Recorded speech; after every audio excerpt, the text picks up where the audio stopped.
Good day. Scott Hoffman here from Benchmark Export Services. We're going to talk in the beginning of this series with the very first term, which is Ex Works. For many Americans, this gets confused a lot of times with FOB, their door. That term, when it's used, is being used as a UCC term and not as an Incoterm. In Incoterms, we have one term meaning either your door or the shipper's door, if you will. The person that is selling the goods is selling Ex Works at the named place of origin. Now, in the Incoterm, all you have to do is make the goods available. In the United States, you're probably not going to just let some trucker come into your warehouse and load the goods. So the practical purposes of the term, Incoterms, is where the seller of the item makes them available to the trucker, loads the trucker. At that point, your responsibility is done.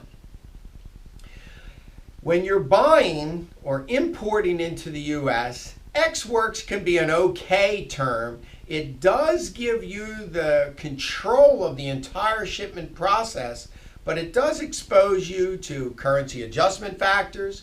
It does expose you to trucking in a foreign country that may also come with some regulations that you're not prepared for. In the U.S., it's even more of a restrictive term. Many exporters in the U.S. look to the term as a great term because they don't have to do anything. The reality is, yes, you don't, but you're still responsible for many, many things under Ex Works, Philadelphia, Ex Works, Chicago, wherever your door location may be. For instance, you are trusting that routed freight forwarder to file your AES unless you give clear written instructions detailing that the shipment is indeed routed and that you expect copies back of the export declaration, or if you actually do your AES filing yourself, you could be exposed to penalties of up to $10,000 for failing to complete the AES on time, accurately, and completely.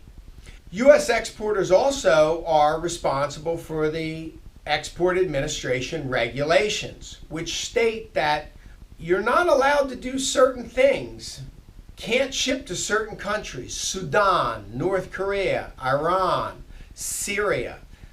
Can't be involved with certain individuals. Certain products may be restricted that are not allowed to be exported.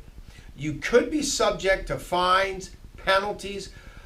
At the very best, you could have to defend yourself and have higher attorney rates. So our recommendation would be not to use this term, but to quote actual CIF or FOB at the port so that you can control your door, your dock, and your warehouse.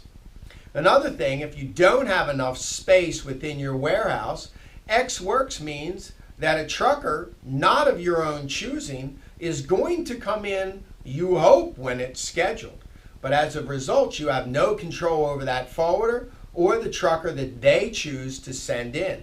So the goods could be sitting on your warehouse floor for a day, 2 days, a week, 2 weeks, or more until that freight forwarder decides to get that trucker and get in. This could be a real problem for a lot of U.S. exporters.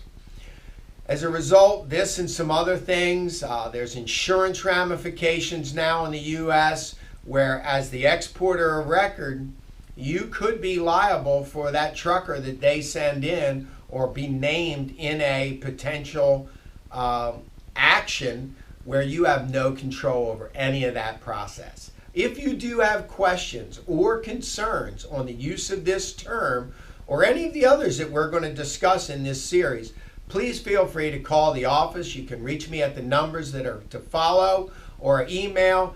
Look forward to speaking with you. Basically, what we'd like to do is see our clients know exactly where they are in any given transaction so that they know exactly what to expect, exactly what their responsibilities are, so they can be safe and successful importers and exporters of their cargo. Thank you very much.